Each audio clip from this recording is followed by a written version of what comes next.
Hi again, everyone. I'm Ollie Matthews. This is the Narcissistic Resistance, and this resistance video is sponsored by contribution from Anonymous, and here is her story. Dear Ollie, thank you for what you do. It has helped me see the abuse I have suffered. I have lived with 3 narcissistic abusers in my lifetime, and sometimes 2 or more of those at the same time. As a result, I am a severe introvert and have a hard time trusting anyone, and I have really only one friend I trust completely. I am wary of anyone who wants to engage with me, thinking they must want something from me. I do not seek out social situations because of the abuse of my past. The first narc was my mother, who was an alcoholic and popped pills. She did all the narc tricks on me till I learned the game and how not to play. I would shut down and become quiet and not contribute anything to her drama. My coping method was just to stay silent. Don't contribute, don't trigger, hide, tiptoe on that eggshell, and live to do it again tomorrow. I created my own narcissistic foxhole. As a result, I have to make myself interact with people I know I should be interacting with. If someone approaches me at church, even someone I know, it's like daggers are going in my stomach. Once I confronted my mother about her manipulation and how I wasn't going to play anymore when I was 15, and she pulled a knife on me. I'm in my 50s now, and the memory of what happened after she pulled the knife has only returned approximately 2 years ago. My dad did not know I had this trauma and was cutting an apple and made a joking motion with the knife. He was nowhere near me, and the memory returned fully. Memories of my childhood are spotty. I do not have full recollection. When I was 8, she was drunk and fell asleep and burned down the house and almost killed 3 of my siblings. My baby brother woke up and started crying, which woke the house. I was at a sleepover. A few months later, I came downstairs and she was drunk and asleep on the couch, and the couch was smoking next to her. I screamed and cried. She got up and put the fire out. I told my father what happened, and somehow I got blamed for it. Okay. All right, that was before she burned down the house. Wait a minute. When did she burn down the house? No. So after she burned down the house, she almost burned it down again, and you got blamed for it? Okay. Gotcha. That's how far the enabler will go. So wait, who blamed you then? Your father?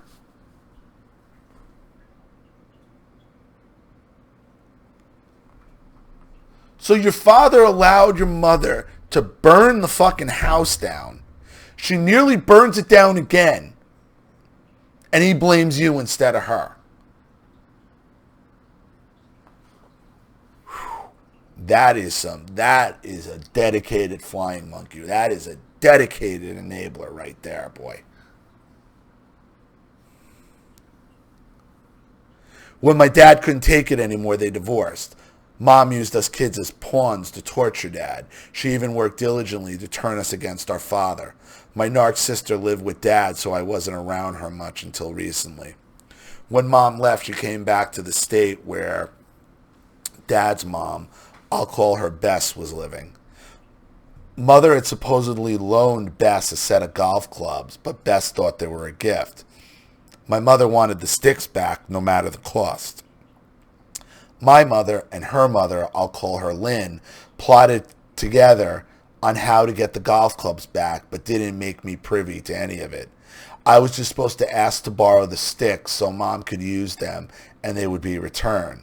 I believed her and did what she asked. Later, Bess was asking for the sticks back and Mom wouldn't give them. She didn't have the nerve to say she was keeping them, so she intentionally threw me under the bus, and I had to tell her she wasn't getting them back. My relationship was damaged with Bess after that. Why? Well, you're a kid. My relationship was damaged with Bess after that, but I think she knew what my mother was doing to me. She and Lynn had taken the sticks to a friend of Lynn's, and they were never seen again. Mother never played golf, so I wasn't sure why she wanted them back. Mother would torture me. I had no friends at school. I didn't trust anyone. And when I came home, I watched my younger siblings. I had a job, watched siblings, so I didn't have friends over, etc. My only release was to listen to music and to write down what I thought I was going through. One day while I was at school, she went through my things and found my diary and read it. My stuff was on the porch. I was 14, and she said she was going to kick me out of the house. I still have a small fear of homelessness. I hate to admit the relief I felt when my mother finally passed from cancer. I don't think of her anymore. They always love to try the threats of making you leave, the threats of throwing you out after the violation of reading your personal thoughts. Mom's mom, Lynn, was even better narc than Mom's was. She was good at gaslighting when unpleasant truths came up about herself. That's not true. That never happened. You're crazy. When Lynn got sick, I moved home with my husband, also an introvert, and she fought with him constantly, wanting me to kick him out of the house. I owned the house. She wanted him to move into a metal shed and live in it in the yard. My older sister, the third narc, tortured me with food and made me feel like I was a piece of crap for whatever I was eating. I was 5, to the point I would hide and eat. I'm currently struggling with obesity. She is the only narc that was in my life until today, as Mother and Lynn are both dead. My sister always put me on the same merry-go-round. When I was around her, it was like my mother was alive, and when I was being tortured all over again, it was the same merry-go-round. She would want back in my life. She was going to help me with my weight problem. She never asked me anything, just told me and set it up. I would go because I wanted a relationship with my sister. Until today, we'll get into that. Then she would get controlling. When I would balk at being controlled because I know all her techniques, she attacks me personally or in areas she knows will upset me. Then she tries another manipulation control tactic, like lying, saying she is recording our phone call, which I push back and then usually end up hanging up on her. She tried to put me on a 500-calorie-a-day diet once. She was going to put all my food in the bins, and I was going to stop cooking for myself and my 86-year-old father, who is blind and can't really cook much for himself. Eggs and oats, that's about it. I told her I wasn't going to do that. She provides no help in our father's care. She ignored me and then set an unrealistic weight loss goal for me to meet 50 pounds in a month, 12 pounds in 2 weeks. Of course, I didn't meet the goal. I was walking with her at the Y 4 times a week.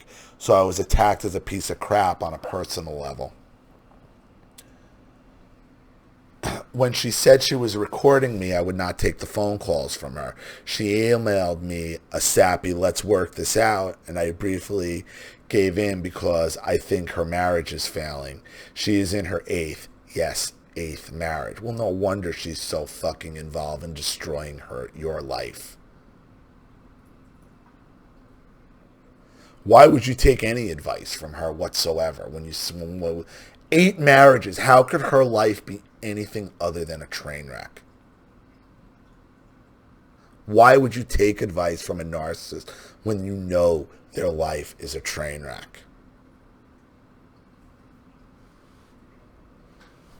The epiphany moment was when she brought me some books for Celebrate Recovery and then asked for them back. Yeah, I knew I had what I had to do. No contact.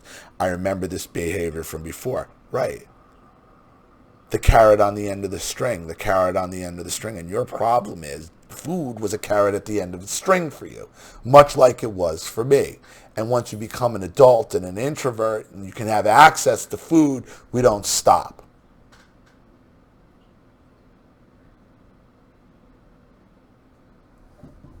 You have to learn to stop chasing the narcissist carrot on the end of the string. Because all they're going to do is pull it back, pull it back, pull it back. The narcissist that likes to hold that carrot at the end of a stick is the same narcissist that when they do give you something, they always take it back. Always.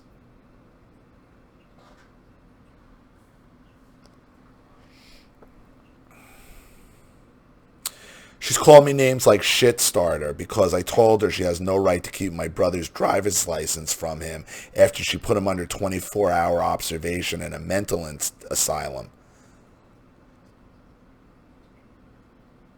After 8 marriages, she's putting people in mental asylums? He needed them to work. I just found out that she put my brother in the insane asylum on a lie, which she admitted to me personally. To get someone put on a 48-hour observation, you have to personally witness the suicidal or violent tendencies. She told me she did not, but lied to police that she did. I would not put it past her to try to do the same thing to me. She also loves to bring up, yeah, of course she will, because her life is a fucking train wreck. When the narcissist's life is a train wreck, you can guarantee they're going to do the same for yours.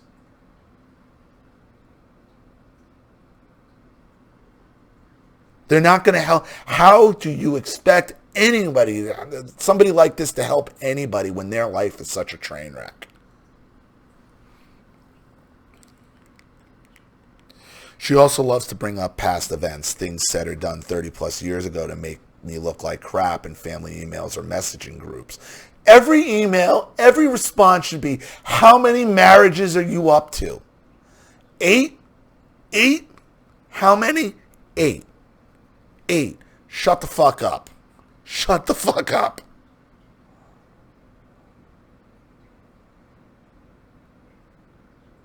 Realizing that she doesn't really love me is very freeing. It's totally okay. Well, she can't love anybody. She's on 8 marriages. How does she know what love is after marrying 8 people, telling 8 different people, I love you to the point I'm going to marry you? What would make you think this train wreck has any concept of what that emotion is, what that feeling is, or what to even do with it? 8 marriages. It is totally okay because I don't need her or anyone else to love me except God. I know the crocodile tears are coming. I've seen those too from Mother and Lynn also. Won't affect me. I'm going to change my gym membership tomorrow so I won't encounter her and get back to my calorie count and work on getting well. I'm worth it. And to anyone who's listening right now who is being told what a piece of crap they are by a narcissistic abuser, please remember this. No matter what anyone says, you don't have to internalize it. Your abuser cannot be part of your recovery. God bless. Anonymous. Well, how could they be part of your recovery? When your narcissist's life is a train wreck, all they want to do is make your life a train wreck too. There is no help from a narcissist. There is no help from an abuser. And you can't get help from someone whose life is a complete and total train wreck. 8 marriages. Wow. So, I hope that helps. Thank you, Anonymous, for your contribution and your story. I really appreciate it. Thank you to everybody watching. Please leave any opinions or advice in the comment section below. And again, if you want your story read on the channel, you have a topic you'd like me to cover, a narcissist you'd like to expose, you'd like to have a private video made, sponsor video like this for someone who needs help and can't afford it, or just make a contribution to the channel in general to keep it supported, growing, and successful, you know what to do with the PayPal and email links in the description box below, because this channel survives 100% on contributions from all of you. Also, please like and share this video wherever you can. Subscribe to my channel if you haven't, and be sure to click the subscription bell to be notified of all my video uploads. I'm Ollie Matthews. This has been the Narcissistic Resistance. Take care.